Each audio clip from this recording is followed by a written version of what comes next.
TV किसके इधर चल रहा है? Yeah, so those who are not speaking, just unmute yourself and you can unmute when you're asking questions. Ashok, you are live, huh? Okay. Okay. Wait. Let me just go live on the side. Give me a moment.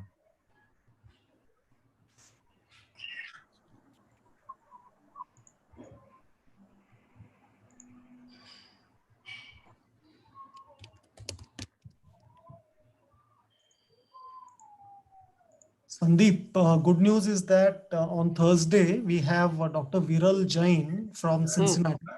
He's going to take an entire series for all residents on a very important topic, which is limb reconstruction. So he's going to cover topics like limb length equalization, limb length discrepancy, and also cover mechanical axis deviation, what is, the lateral distal femoral angle and medial proximal tibial angle, and how do you calculate CORA and how do you do deformity corrections. So you're going to take series of webinars and under iFix tutorials in a very, very basic and informative way. And this will start this Thursday. So Thursday at 9 o'clock will be his first lecture on limb equalization and what are different methods to correct limb length deficiency. Yeah, wonderful. Okay, you can start. All right. So welcome everybody to this third topic under iFix tutorials. iFix, if I have to give you history, iFix means International Fractures in Children Symposium.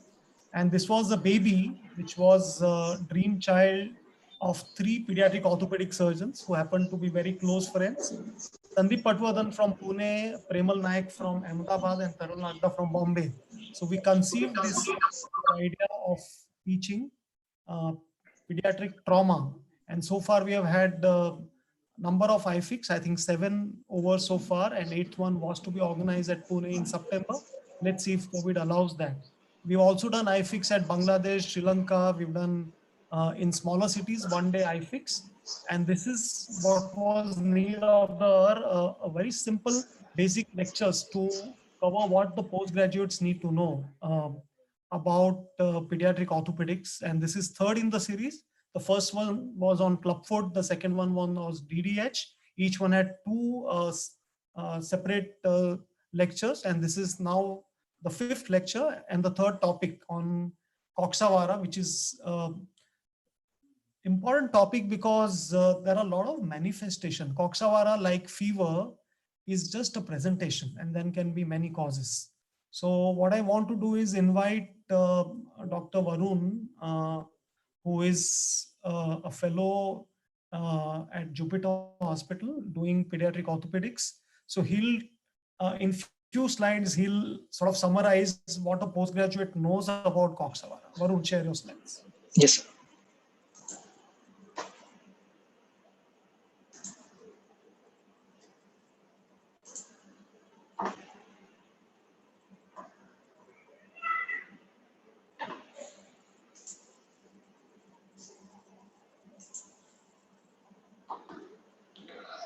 Good evening, respected seniors and all delegates. So I'll be speaking about a few basics of Coxa-Vara. So a brief introduction, clinical presentation, the radiological features and biomechanics pertaining to Coxa-Vara. Now, basically, Coxa-Vara means a decreased neck shaft angle that is associated with ossification defect in the inferior femoral neck. And it has been broadly classified into congenital Coxa-Vara, acquired Coxa-Vara, and developmental Coxa-Vara. So there are various causes which can Coxa-Vara, that is like femoral neck fractures or post-septic arthritis sequelae, and a few other conditions such as fibrous dysplasia and some skeletal dysplasias like cleidocranial dysostosis. And it's a fairly uncommon condition, so seen in around 1 in 25,000 births, and usually in 1 in 3 cases it is bilateral. So coming to the etiology, it is still a question mark. So the exact cause is not known per se of Coxa-Vara, but the most widely accepted theory is that the deformity in the proximal femur, it results from a primary defect in the endochondral ossification in the medial part of the neck. And this results in a dystrophic bone along the medial inferior portion of the femoral neck, and which fatigues with weight bearing, and progressively the varus deformity progresses. And basically it is something similar to a Blount's disease of the tibia. Having said that, there is no correlation between these two conditions, but it is something on the similar lines. And many studies have supported this theory.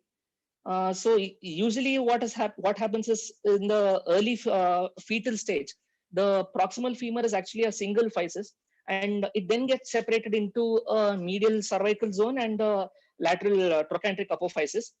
And the relative growth between these two portions is progressively, that leads to a changing neck shaft angle. And there are studies which have been done which have biopsied this medial portion of the femur neck in cases of Coxa-Vara, and they have shown that there is some defective cartilage in this zone and also defective metaphyseal bone in this region. So what we can conclude is that the deformity is actually a combination of both the underlying pathology and an altered mechanics of the hip. So there is this one book by Professor Powell, that is Biomechanics of the Normal and Diseased Hip, wherein he has beautifully summarized the entire biomechanics of the hip. So these are some pictures which have been taken from there. So what he tells is, so in a normal hip, the compressive force, as is shown by R in this diagram, so it is perpendicular to the center of the hip joint, and the hyaline cartilage of the hip joint and also the physeal plate, so they are in a compressive mode because of this force, and the compressive force is evenly distributed throughout these. And on the medial side of the femur, we have these compressive forces, and on the lateral side there are these tensile forces. So in case of a Coxa-Vara, with a progressive decrease in the femur neck shaft angle, what happens is the physis changes its position from being more horizontal to being more vertical. And now the compressive force is almost in line with that of the physis. So gradually this causes a more shearing stress over it. And this increases progressively. And with the progressive increase in the same, so the upper femur epiphysis tends to tilt, and the lateral tensile stresses also further increase. And also the neck shaft angle, it affects the position, the direction, the magnitude of loading and stresses on the proximal femur. And in Coxa-Vara, the tip of the GT is elevated. So in this diagram, if we draw a hypothetical zone of a weight-bearing axis, so we note that by extending the muscular action of the muscle forces, the intersection between these two lines, in case of Coxa-Vara, will actually be much lower than that of a normal hip. So the resultant compressive force will be diverging out in case of a Coxa-Vara hip, and also the abductor lever arm is lengthened, and the length of the femoral neck also being affected. The magnitude of the mechanical stresses are affected, and length of the lever arm is diminished by shortening of the femoral neck. So in order to maintain the equilibrium of all this, what happens is that the muscle forces and the resulting compressive force, they increase gradually, and therefore the bending stress also increases. So coming to some of the clinical features, so usually these children present after he or she has started walking, as we have seen. You can see this picture beside. So they usually come with a painless limb, and the painless limb can be caused by both a functional abductor lurch and also because there is also a minor limb length discrepancy in unilateral cases. And usually in bilateral cases, they present with a waddling gait and exaggerated lumbar lordosis. On physical examination, so the greater trochanter is seen to be prominent, and there is limb length. Even if limb length discrepancy is present, it's usually less than 3 centimeters, and even in those cases which have been untreated. And if we assess the range of movement in these hips, so what we see is that usually all the movements in all the planes are restricted, but the one which is most affected is the abduction and the internal rotation. The abduction, it is affected the most because uh, the abduction is affected most because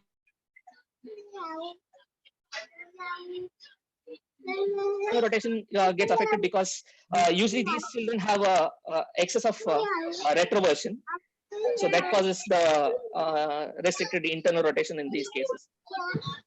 Now, coming to the radiological features in coxa vara, so the typical radiological features which are seen is usually a decreased neck shaft angle, vertical position of the physis plate, and a triangular metaphyseal fragment in the inferior portion of the femoral neck.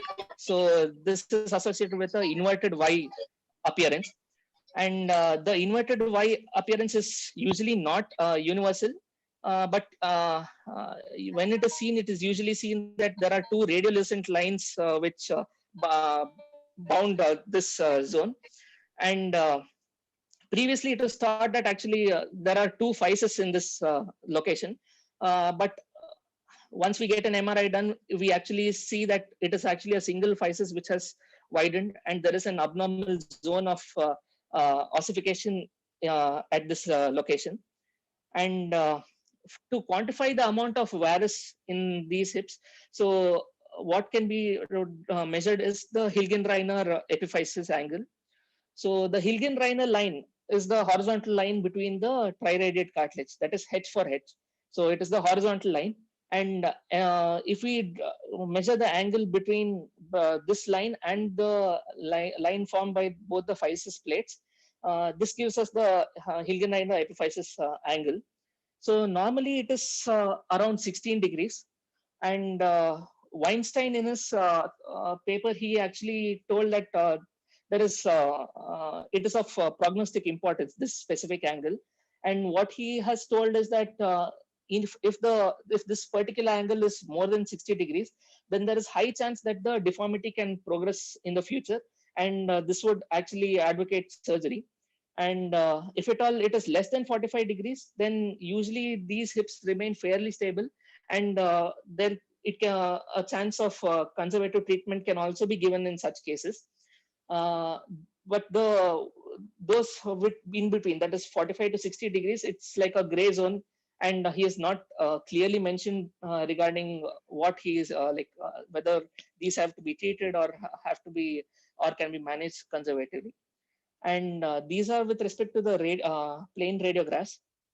So CT can give us a better understanding of the retroversion in such cases. So as I mentioned, this is not just a deformity in a single plane.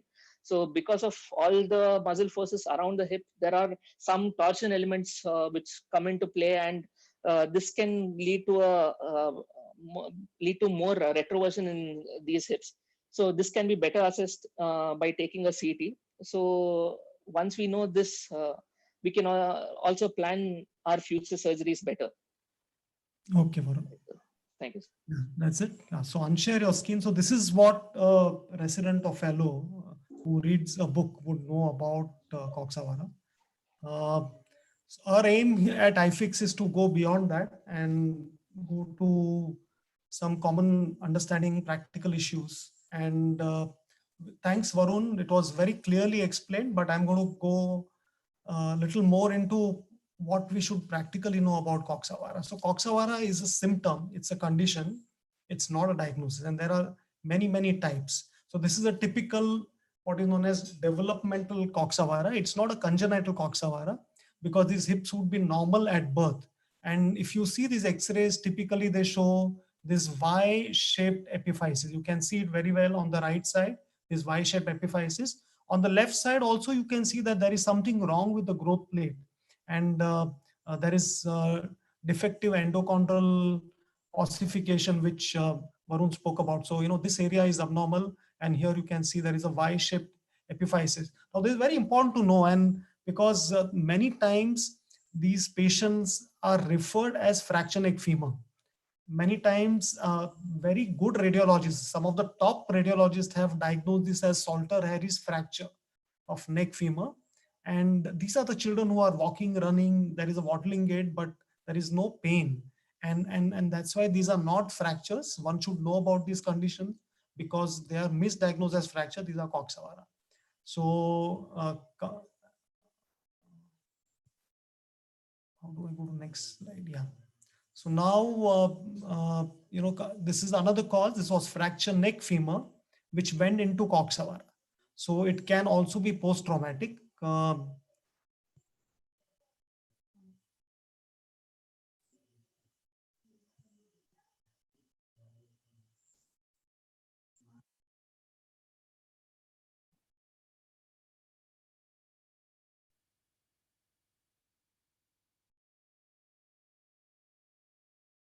this is a slip femoral capital epiphysis. A healed slip femoral capital epiphysis also is a cause of Coxa-Vara and retroversion. This is a case of osteomyelitis of proximal femur because this was treated with drilling, which sort of healed the infection, but it caused a weakness. So this patient was not even spica or immobilization after the surgery, and hence this resulted in pathological fracture, which healed up with Coxa-Vara. This is not so uncommon cause of Coxa-Vara. This is Perthes disease treated by varus derotation osteotomy. So Coxa-Vara can also be caused by an orthopedic surgeon by giving excessive varus. And you can clearly see here that trochanter is higher than center of the head, and neck shaft angle is nearly almost 100 degrees. So this is Coxa-Vara. Fibrous dysplasia, either monoosteotic or polyosteotic. Because of weakness of the neck, can also give rise to Coxa-Vara. And this is a disease which extends to almost entire femur, and there is this deformity is known as Shepherd's crook deformity. If you are asked on X-ray table, and this X-ray is put up, you should know about the name, which is Shepherd's crook deformity. Osteogenesis imperfecta can also give rise to Coxa-Vara, and one should know that there is true Coxa-Vara in OI and there is apparent Coxa-Vara. And the apparent Coxa-Vara, as it's seen in this X-ray, is caused by excessive anterior bowing. So if there is excessive anterior bowing, the whole femoral neck turns and gives an appearance of Coxa-Vara, where actually Coxa-Vara is not present. If you have Coxa-Vara with dwarfism and knee deformity, you should suspect that this is not developmental Coxa-Vara, but this is a skeletal dysplasia. So this is a case of chondrometaphyseal dysplasia. This is Schmidt's type, and this is giving rise to Coxa-Vara. So it's important to evaluate knee. It's important to look at the height of the person in case of Coxa-Vara, especially bilateral Coxa-Vara. So Varun did speak about biomechanics of Coxa-Vara. I'm just going to give you important tidbits about exam and in real life when you assess these patients. Trendelenburg test is very important. So on the side where Coxa-Vara is present, when the child is standing on the affected side, the test will be positive, and the sound side will sag. That's the whole mechanics. So I just want to ask, what mechanism does it test? What is the mechanism it is testing? There is Dr. Thiraviam. Can I unmute you? You want to answer this question? Yeah, please unmute yourself. Is he online? Anyone wants to answer this question? I think Arpit. Arpit Patel from Wadia Hospital. Sir, maybe abduction liver arm, which is not abductor liver arm. It is abductor liver arm. So tell me, what is the movement which is taking place when we do Trendelenburg test? What happens to the hip joint? The sound side. Sound side, sir, it will abduct. But when there is a Coxa-Vara, What abducts? What abducts? the whole issue is what abducts. And if you see this video, you will realize that It can be described as abduction of the pelvis at the hip so joint. when we are doing the Both of these Trendelenburg's examples of test, depend on proper what function of happens is gluteus the medius and leg humerus muscle. is on the ground. So hip does not abduct, femur does not abduct. It is the pelvis which is abducting. Against a fixed limb, against a fixed femur, the entire pelvis undergoes abduction. And this requires a very, very strong abductor lever arm, because in order to lift up the pelvis, you are lifting up the entire body. So it is partial body weight which is getting lifted by this abductor lever arm. So it's very important to realize that this is one of the most powerful mechanisms when somebody walks. And it depends, of course, as it's a lever, on the lever arm, the load, and the It effort can be arm. described. And I want to ask Arpit again, if you unmute yourself, what type of liver is hip joint? Thought, sir, but I forgot. What type of liver is hip joint? So we said that it's an abductor liver arm. So it's a liver arm. So what type of liver is it? There are three types of liver. So what type of liver does it constitute? Is it type 1 liver, type 2 liver, or type 3 liver? Sorry, sir, I can't remember it. Doesn't know. So you see this video and you will know. So this is a very simple mechanism of type of liver. Can lift something that weighs more than you. The load arm, that's the length from the load to the fulcrum, is shorter than the other arm. Now, in order to get the load to move this distance, you have to move your force a greater distance. And in exchange, when you apply your force here, the lever applies a greater force here to raise the load. You trade increased distance at one end of the lever to get increased force at the other end. Absolutely. So it shows us that hip joint is type 1 liver. The fulcrum is in center. The load is on the medial side, which is the body weight, and the effort, which is the abductor lever mechanism, is on the outer side. And longer the lever arm, better is the efficiency of this mechanism. Once this lever arm shortens, or if the abductor muscle becomes weak because of slackening, these are both the causes which will give rise to affection of the abductor lever arm. And in coxa vara, both these are affected. There is relative coxa breva in coxa vara, which affects the abductor lever length. And because the trochanter rises up, the abductor muscle slackens, and according to the Starling's law, there is weakness of the abductor mechanism. So both these things add to the weakness of the abductor mechanism. And hence, the Trendelenburg test, which is positive, and waddling gait we see in coxa vara, can be corrected only if you can correct the neck shaft angle, give length to the neck, and also improve the abductor lever arm by getting the trochanter down. And these three things are very, very important if you are treating coxa vara. So Varun spoke about the normal development of the hip, where he said that hip develops as one single growth plate, and then it divides into two growth plates, one for the capital femoral epiphysis and one for the trochanter. And when there is mismatch in growth between the two, that results in coxa vara. The normal neck shaft angle in an adult is 135 degrees, but a minimum angle required to have a negative Trendelenburg's test is 120 degrees. If your neck shaft angle goes below 120, then that results in progressive coxa vara, and that results in gait problem. So the whole idea is to have neck shaft angle more than 120 degree under whatever circumstances. These are some of the pathological changes in coxa vara. It starts as abnormal infromedial metaphyseal ossification. And when that happens, the direction of the growth plate changes. The growth plate becomes more vertical and is amenable to more shear forces. So this vertically oriented physis, which is depicted by HE angle, indicates that the shear forces are more and compressive forces are less. And that's why the HE angle, which is normally 16, when it starts increasing, the shear forces increase and the compressive forces would reduce.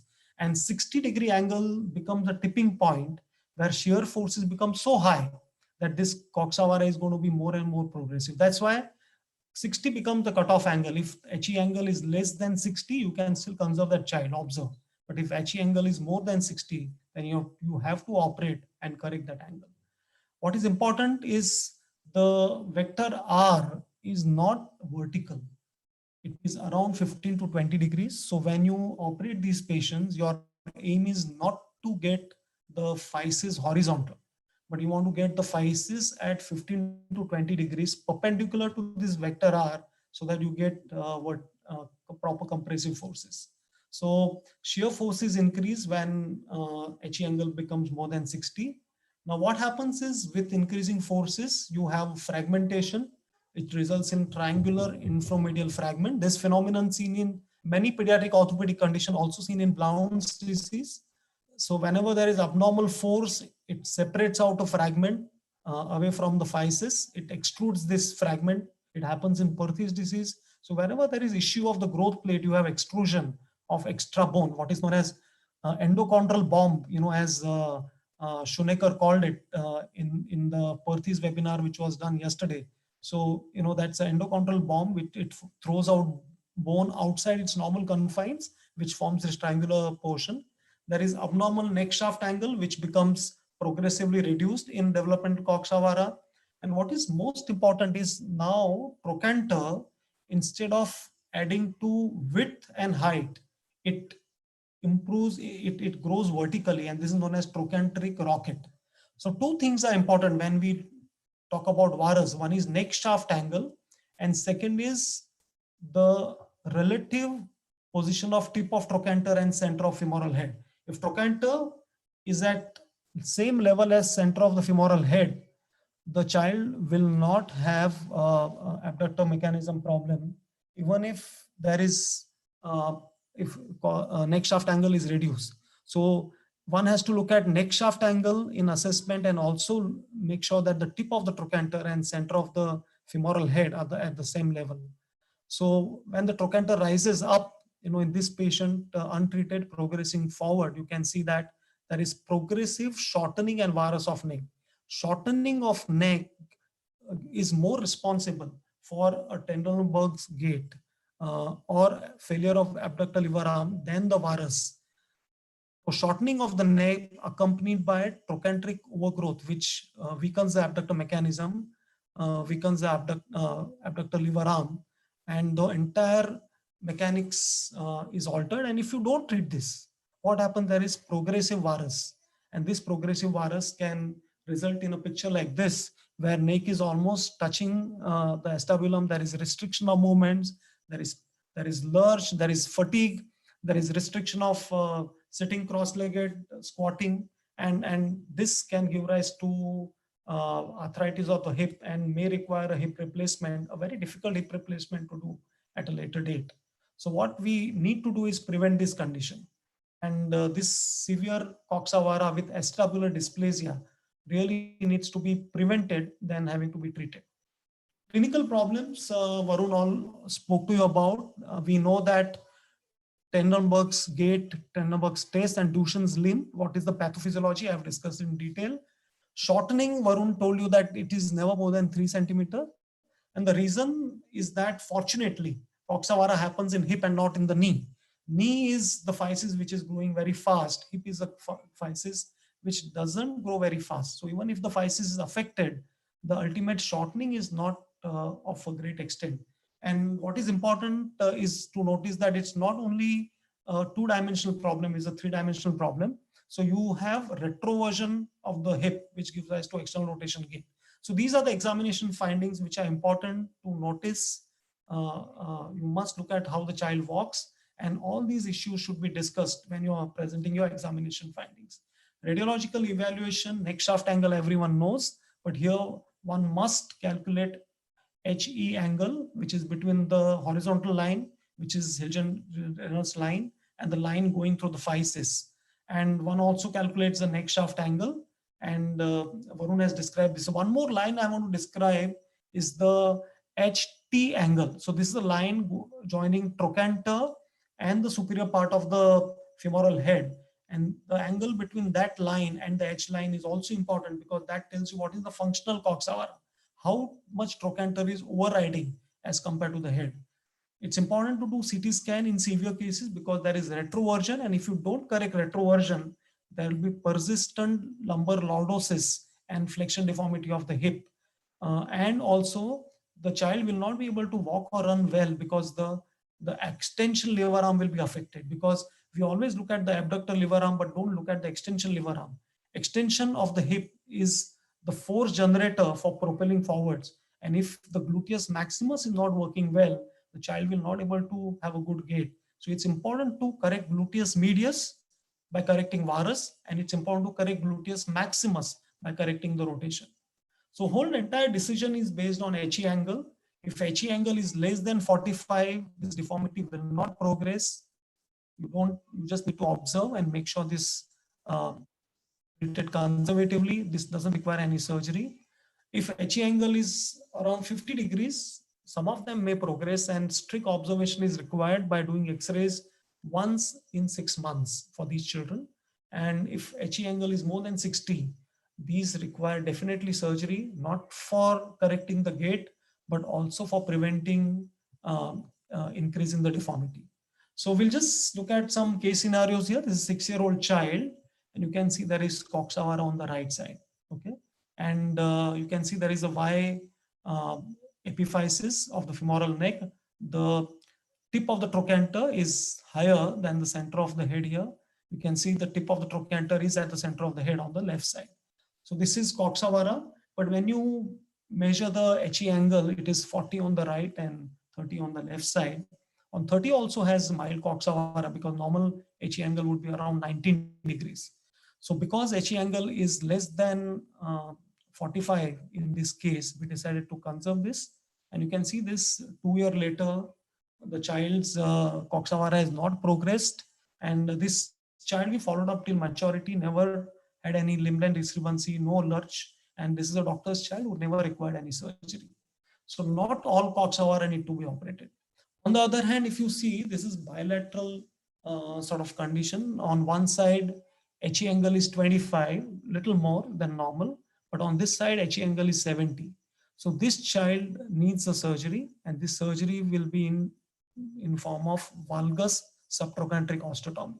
So goals of the treatment, one must realize that when we are doing valgus osteotomy, what we are doing internally in terms of correction. So one thing what we are doing is we are converting vertical physis, which has a lot of shear forces, into a horizontal physis, which has more compressive forces. And it's important to realize again that your aim is not to make the physis horizontal, but at around 20 degrees HE angle, so that the normal R vector, the hip force vector, is perpendicular to the physis.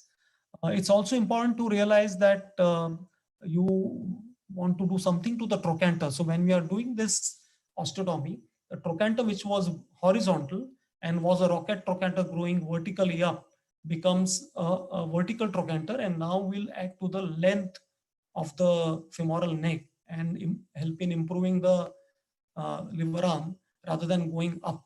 So this is the second aim of that management. And it's by doing both these things, what we are doing is not only preventing increase in Coxa-Vara, but also improving the abductor lever arm. So along with that, it's important that we lateralize the distal femur, and optimally we tighten the abductor muscle. So it's important that at end of the surgery, you get a fixed abduction deformity of around 15 degrees. It's not important to have pelvis which is squared at end of the surgery, but you must tighten the abductor so much, overcorrect by 15 degrees, so that you get actually abduction deformity of 15 degrees. Then only the gait of the child will improve. And you must correct the limb length discrepancy, because every 5 degree of valgus which we will give will increase the limb length by around a centimeter. So that's a estimate. So it's important that we correct neck shaft angle not to 130 degrees, but more than that. Popularly, there are different types of osteotomies which are done. This is Powell's VY osteotomy, where you take a wedge. So you do the osteotomy in a horizontal fashion, remove the wedge, and convert this V into Y and correct the neck shaft angle. What we prefer nowadays is end to side osteotomy. So here, this is a subtrochanteric osteotomy. You don't remove any wedge, but what you do is you turn the proximal femur so that the side of the femur now faces end of the distal femur. So side of proximal femur faces end of the distal femur. This is known as end to side osteotomy, and this has various biomechanical advantages. One advantage is that it horizontalizes the physis. Second advantage is it verticalizes the trochanter. And the third advantage is it lateralizes the distal femur so that the effective length of the liver arm increases. So many advantages to this. For those who are more interested to study biomechanics in detail, there is Hemke's clustered pillar concept. Basically, it means that in normal hip, the forces on the trochanter are going medially. In Coxa-Vara, they are going down. So the reactive force on the trochanter is up. So that gives us to rocket trochanter. And by doing this end to side osteotomy, you correct this trochanteric force and get it as close to normal as possible, as well as correct the force on the physis. So physis and trochanter both are important and both need to be corrected while correcting Coxa-Vara. Some fundamentals of planning of this hip osteotomy, and we'll go through several basic things here. I call the steps of doing this osteotomy is HOT, H-O-T-T. And this is a hot topic today, but these steps you must remember. The first step is H is for hip. And what you do is in first step, put hip in ideal position. The second step is to give limb in neutral position, which is by doing an osteotomy. T is for translation. So third step is to correct the translation. And fourth step is to correct the trochanter.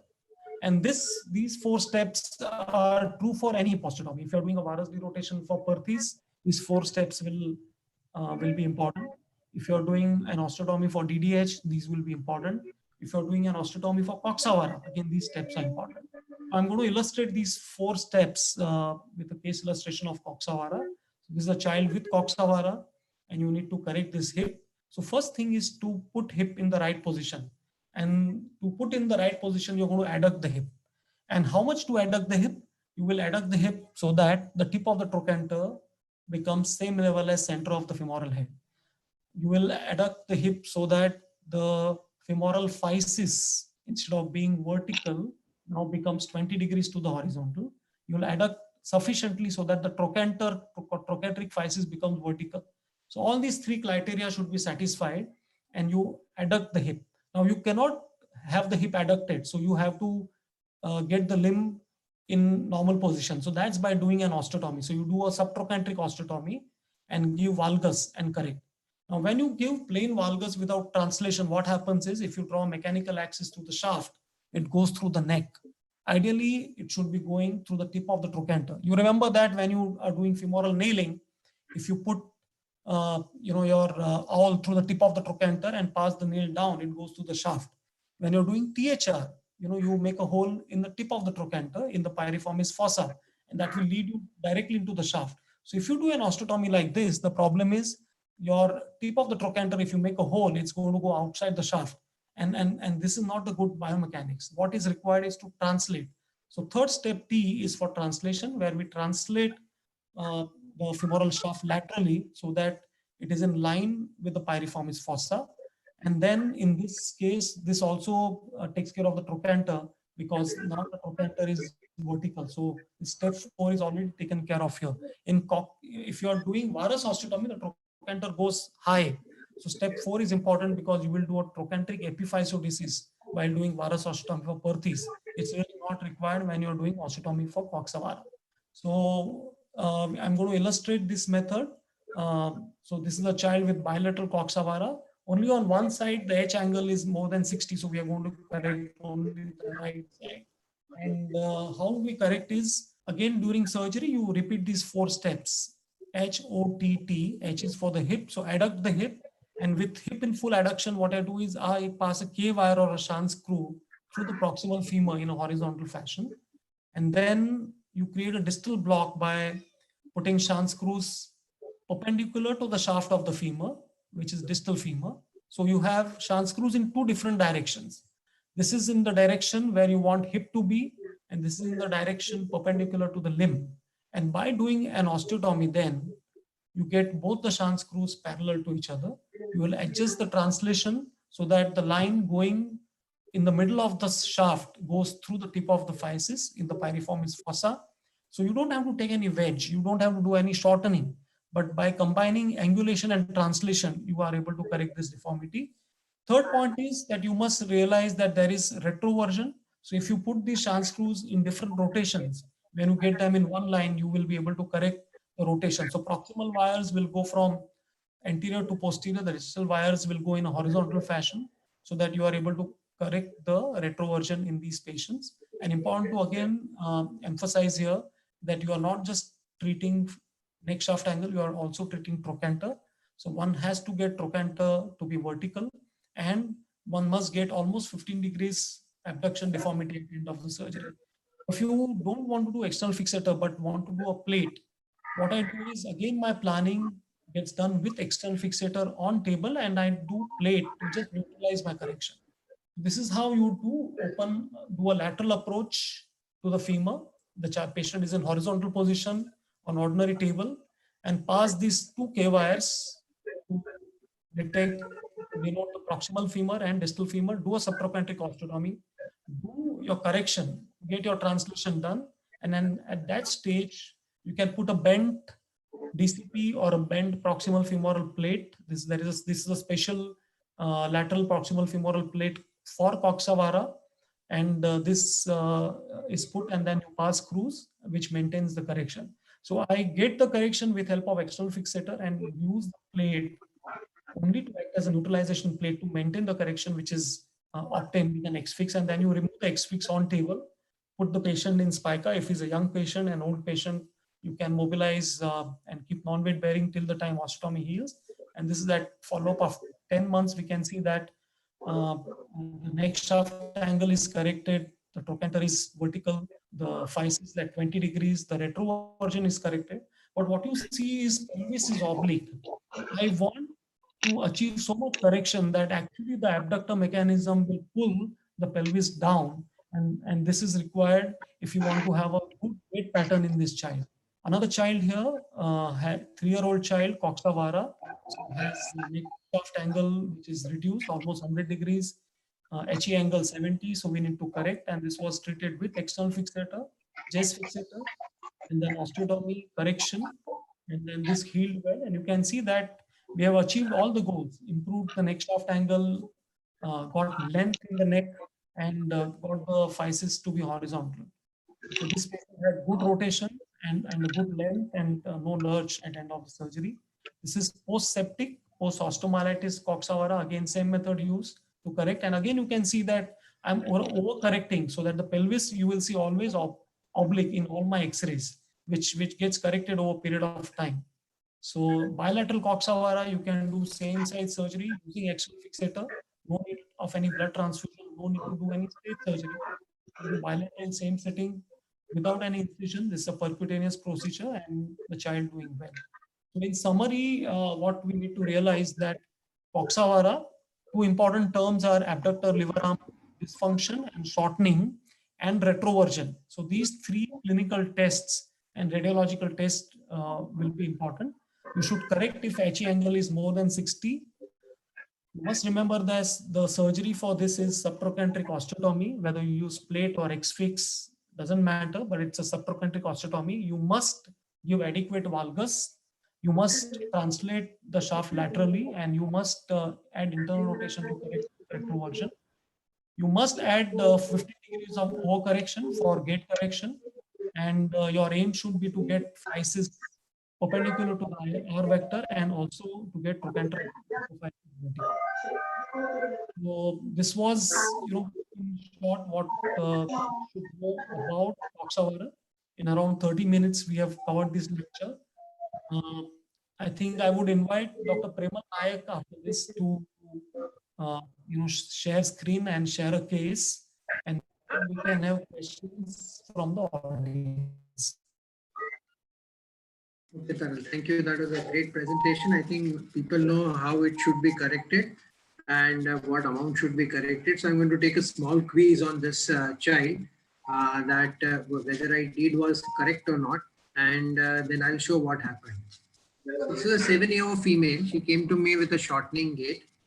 Left side, she had a shortening of 2.5 centimeters, which was femoral, and left hip had a full flexion, adduction, abduction was less by 20 degree.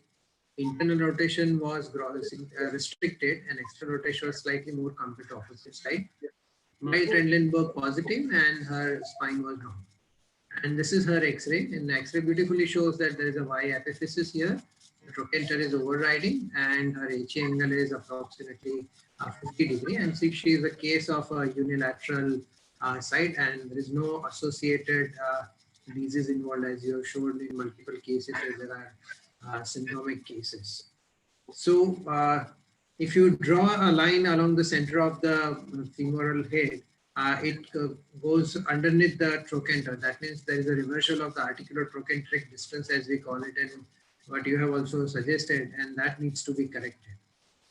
So the clinical examination, as you said, there is a significant restriction of internal rotation, while external rotation is slightly more compared to opposite side, and that is due to retroversion. So if you look at this frog leg lateral, you can see anteversion here and retroversion here. You wouldn't be able to get a very clear view of neck unless and until you hyperflex this children. But with a normal frog leg lateral, you won't be able to see good neck because it is in the retroversion. You can beautifully see here there is mild restriction. There is a, she stands with a flex knee, and abductors, she can stretch herself very well. This is clear. You can see there is a mild Trendelenburg, which is positive on the affected side, which is on the left side. And this is how I have corrected it. So if I can ask Dr. Varun to comment. Varun, can you unmute yourself and comment on this fixation? This is a 2 month down the line. We have used a proximal femoral plate. And as Taral said, we have done horizontal osteotomy with lateralization of the receiver. Yes, sir. In this, we see that the HE angle is much better now. So what we saw pre-operatively, it was close to around, I think, almost 50 to 55 degrees. Now it is probably around, like it might be in the range of 30 to 40 degrees. And also, if we draw the line, the horizontal line from the center of the femoral head, we can note that the GT is much lower to the to that horizontal line. So even that is taken care of in this. So Arpit, can you unmute yourself and tell me what do you expect here? You expect good recovery here? Since the age is 7 years, so there are high chances that she may redevelop again Coxa-Vara. Why do you feel that? In a growing child, there is a very good remodeling potential. We have seen in many child that. Did you do anything at this stage or pre-operatively? Could I have done something different to avoid this? Could have done even GT epiphyseal accessory. You can add that will be better. Okay, great, Arpit. Yeah, thank you. So this is 9 months post-op.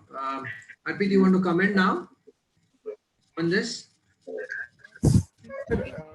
Which better, but we need it prolonged long-term follow-up of this patient.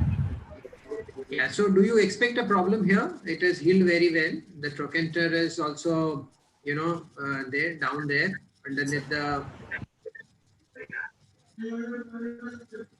So do you expect a problem 9 months for post-op now?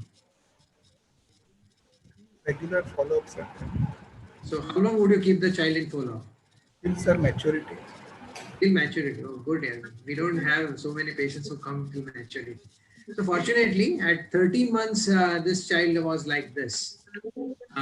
Again, can I ask Arpit what is happening here? Now, sir, that HE angle looks, it is again increasing, sir. Maybe around 50. Yeah, so the HE angle is showing increase, and you can see that this is not healed very well. So this is what I've seen when sometimes you don't overcorrect and you don't get it within 20 degree, then this could happen. So now what will you do, Arpit, here? Remove the plate and explain the relatives like they have to do further when she gets completely mature. And in Varun, would you like to offer some treatment to her? I think we can still wait and watch for this. So we decided that we don't want to wait and watch. So what I did is I just removed the implant and put a screw there. I thought that she's sleeping through the metaphysis, and if you put a screw there, she may stop sleeping from there. And at the same time, we did a greater trochanteric epiphysiodesis. So we drilled the epiphysis openly and added a screw also. So there is one screw there and one screw here. I thought we'll just use two methods. And this is how she's a 2 year down the line. So neck shaft angle has stabilized. The defect has healed very well. But the trochanter has slightly grown. And if you draw this, articular trochanteric distance is not absolutely normal. So the problem which still remains is she has a fused capitofemoral epiphysis. So she'll need some surgery for limb-length discrepancy. And there is an altered articular trochanteric distance. So that will require relative neck lengthening or a trochanteric transfer. For you to get, as Taral said, to get your levels absolutely right within 20 degree is very, very important. So if you have on table a fixed angle plate, it may not be very good. So your preoperative planning has to be excellent so that you don't end up in this type of situation. Taral, back to you.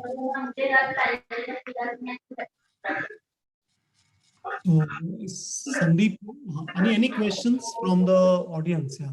No, I agree with Taral that overcorrection is absolutely critical, and lateralization of the shaft.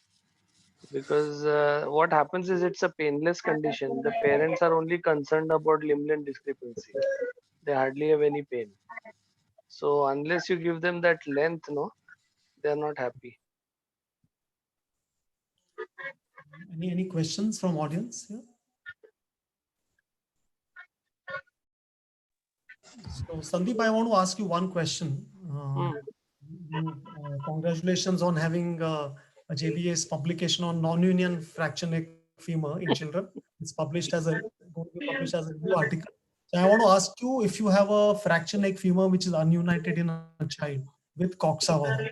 Your principles of treatment is same, or it would be different? What's the principle of treatment there? So in a non-union fracture neck femur, we don't open the fracture. That is the only thing. Conventionally, what you think is that you need to open reduce it. You stabilize it in situ and then you give them a subtrochanteric valgus. But if there is a gap, then you will add a bone strut like a fibula. So build up the calcar biology and then do your valgus osteotomy at the subtroch. How and do you decide stabilize how in much situ. valgus to give? How much valgus? It depends on what is your angle of the fibrous non-union, how much Coxa-Vara you have. Right. So you try to bring it to about 125, 130. Right. And then there the concern is the fracture and not the physis. Yeah, healing, not the physis. Fracture absolutely horizontal. Right. And that sometimes may entail much more varus and you don't want to fix the fracture. You want to just give a valgus and so that mechanics improve. So the conditions are completely different. Coxa-Vara, which is developmental, and fracture. Yeah. There is no instability in developmental Coxa-Vara. That is what the residents have to understand. Compared to DDH, which is an unstable hip, this is not an unstable hip. It's a stable hip. And as pointed out earlier, the only complaint they will come to you is a painless limb with shortening. And that shortening is usually less than an inch. So when you overcorrect, you get the lengths perfect, you should be all right. So Sandeep, if you overcorrect, is there any disadvantage of your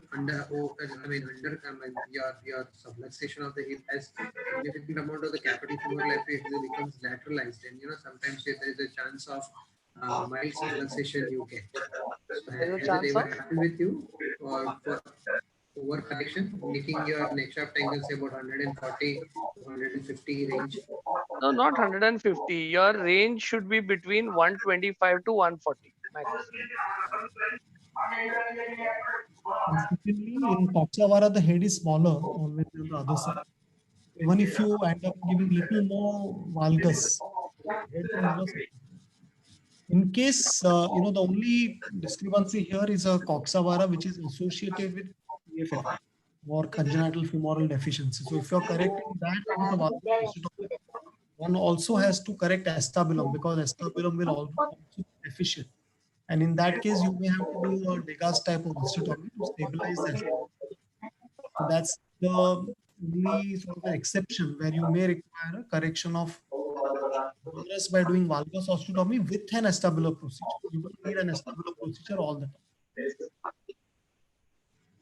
I think there is somebody who's asking a question: how long do you keep the fixator?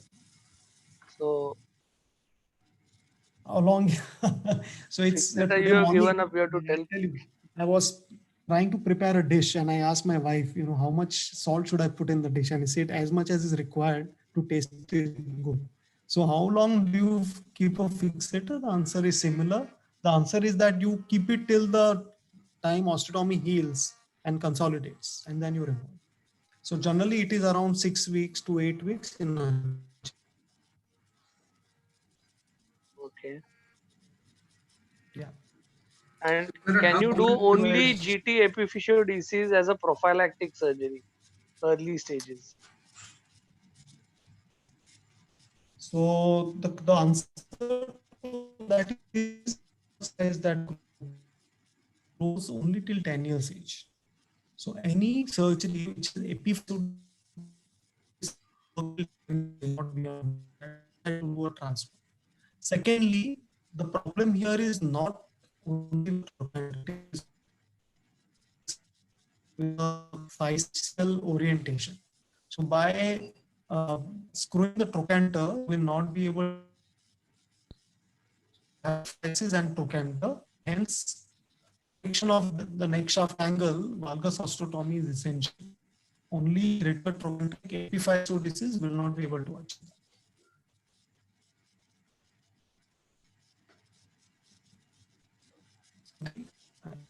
Yes, Chintan, I think you want to say something? Yes, sir. So I wanted to ask, in a very advanced case which Taral sir showed when discussing the cases, in a very advanced case when the trochanter is almost touching the acetabulum, impinging the abduction, is it worthwhile to add a relative leg lengthening or a distalization of trochanter along with the osteotomy, valgus osteotomy? Would it help? And if you have not got the length right of the abductors, not much tension on the abductors, and would the same procedure will be helpful? This case? So, Not this case, sir. Talking about this case? I think. Not this case. The case which is more advanced. The ones which you showed where there was very high riding trochanter, almost touching the acetabular, almost touching the iliac. So if you case have with a very shallow acetabulum, and if this happens, Chintan, that will happen only in cases of spondyloepiphyseal dysplasia, where you have extreme coxa vara with the extra-articular impingement. Okay. Yeah, something like this. Something similar to this, yes, sir. Yeah, so that is highly difficult to correct, and you have to treat each problem separately, because there's not only a neck shaft angle, there's a short neck, coxa breva. The abductors are extremely short and fibrotic. So pulling them down becomes practically impossible. And you don't try to do too much radiologically, but you will have to do trochanteric surgery separately. So I think Sandeep, a Morcher would be a good option here. It will give you a length. But the only thing is that you will not be able to give us so much of a neck shaft angle like 130. Otherwise, it will sublux it. If you get 110, you should be happy. Yeah. And there are adaptive changes in acetabulum. We don't know the function of this hip, whether we really improve it. I think it will be more like preparing for future total hip replacement, where they have everything in place and things become easy for this. Avi, you want to say anything? Avi is here. I think he's part of the meeting. So I just wanted to ask, do any of you add a prophylactic adductor tenotomy with when you're doing this surgery? Adductor. The adductor longus before doing your abduction osteotomy. I haven't had the need so far. I also don't think it's necessary. I mean, So in cases like this, which we were showing here it would be necessary, and this is not an easy surgery. It's a very difficult surgery to plan. And here the approach is like a super hip procedure where you raise a flap of gluteus medius along with vastus lateralis so that it is raised as one single flap from the trochanter, and then one does the osteotomy, gets the trochanter down. One will have to also shorten the femur, and this is the case where adductor, very vigorous adductor longus, adductor release will be required to get the lateralize the shaft. Otherwise, you cannot lateralize the shaft adequately, and one needs a very strong implant to fix this. So, and along with that, an acetabular procedure also will be required. So this patient underwent surgery one after another, where we did all of these together. And then now this hip looks almost like a normal hip. So adductor release would be required in more severe cases, but not in small children. Taral, Arpita has asked, what is the minimum age at when you will do this osteotomy? So I have done in 1.5-year-old child who was syndromic and had very severe coxavara. So it was almost like a congenital coxavara. So congenital coxavara, you may do surgery like DDH at 1.5 years age also. But the developmental coxavara anyway will present after 5 years or 6 years. That's why, yeah. So then the surgery comes up at around 7 or 8 years. So most of our patients are operated between 7 to 9 years age, unless those who present very late or those who present as recurrence after first failed surgery. Can I ask what percentage of patient will remodel and require recurrent surgery if they operated early? There are two types of recurrences. One is a radiological recurrence. Second is a functional recurrence. There are patients who have good X-rays but still work with a lurch or redevelop the lurch. So these are the patients who don't have adequate tightening of the abductor mechanism, and they may require a surgery for getting the trochanter down or doing abductor epiphysiodesis. The second group of patients where the correction of varus has not been adequate or not been overcorrected, and there is a recurrence of varus. And if that recurrence ultimate varus is more than 110 degrees, or if the child is functional, you will do a repeat osteotomy. So Arpit, I think I understand your question. I have had it in 2 patients, and then I was discussing with Dr. Nisha Madhuri. So they also have reported few cases in which everything looks hunky-dory, and then gradually the metaphyseal plate doesn't heal well and neck starts banding again. And only after once you put a screw across that defect, then you will stop getting a recurrence. So I on a personal communication, she said that we have had repeat surgery twice, and ultimately when the physis was crossed, it was then they could prevent a recurrence. So I think in a recurrent case, it may be wise, as we do it in fracture neck femur, to cross physis and go further so that we don't have any recurrence. But at the same time, you will have to do something to trochanter. But if you trochanter fusion is a little erratic, so you may get it, you may not get it. Thank you, sir. So I think Sandeep and I quite frequently use bent plates. So 8.5 DCP or reconstruction plate. It's a very handy tool in fracture neck femur osteotomies or a coxa vara. The thing is, it gives you flexibility to adjust the angle, and it gives you beautiful lateralization. So people who are coming from under-resourced area, or they cannot get the proximal femoral plate, or maybe not very comfortable with doing external fixator, you can use a simple 3.5 DCP and use it in the neck as a neck angled neck plate. So that can be one of the form of angled plate, which is a very low cost, easily available. I think Sandeep doesn't cut the first 2 holes. I generally cut first 2 holes so that the connector of the first 2 holes, and it becomes like a prong, and it's easy to insert and much easy to remove. Otherwise, You can actually lever the head neck fragment very nicely once it goes in before you bend it. And it's very strong. Generally, never fades. Yeah. Right.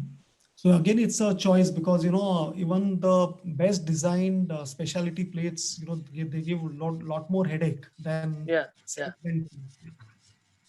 Especially if you've got a smaller neck, because you have to put at least 3 screws in the proximal fragment to have a decent hold to manage it from varus to valgus. Absolutely. So that's why external fixator is something I like, because it's easy and there is no spice specific issue. It becomes a percutaneous surgery without any. Yeah, it's a very small incision. I think Parul, you and I learned it when we were with Dr. Drop LA first course. Problem with fixators is pin track infection, loosening, and managing a child with a fixator for 6 to 8 weeks in the hip region. So we Turning, sleeping. We give a spica with the fixator on. That's not an issue. So then you put a plate and put a spike on. No, it's easy to do the surgery because all these hassles of size of the plate and all those are not there. And it's a percutaneous surgery. The implant removal doesn't require second surgery. It's just a pulling out of it. But both work. Has its own merits and complications. Principles are important. Yeah, I agree. Multiple things can be used. Multiple plates are available. And depending on your availability, expertise, and exposure, I think you can use anything. But ultimately, what is important is that you get your post-operative X-ray where HE angle is less than 20. That improves your chances of success. Not like me, where I had got it about 30, 35. And if you by any chance, if you get in that range, it is very good to be cautious and take adequate steps when you are removing the implant. So that may be a little bottleneck to some of the things. If there are no other questions, I think I would like to summarize by saying that Coxa vara is not very common condition, but there are many causes and you may have a case in exam for all postgraduates.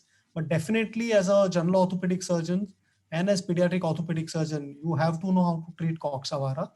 It's important to clinically see the child, look at the height, look at the knees, because there can be other causes of Coxa vara.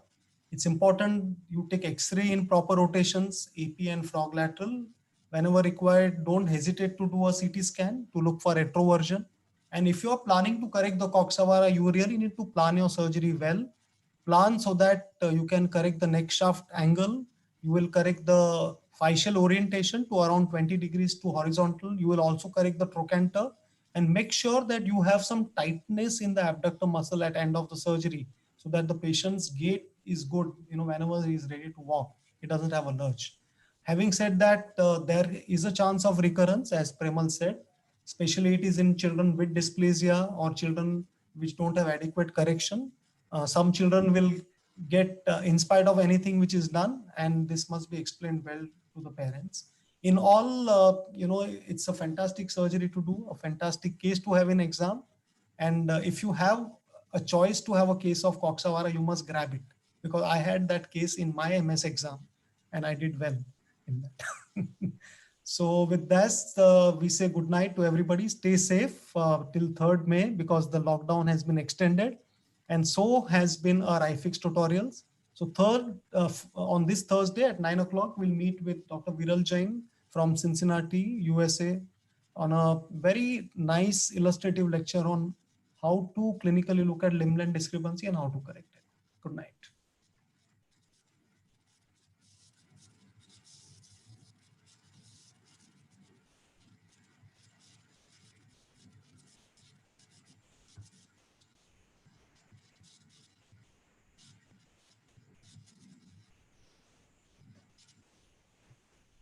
Okay, then we end the meeting now? Yeah, we should end, Yeah. Okay, Neeraj. Bye. Neeraj, please stop. Yeah.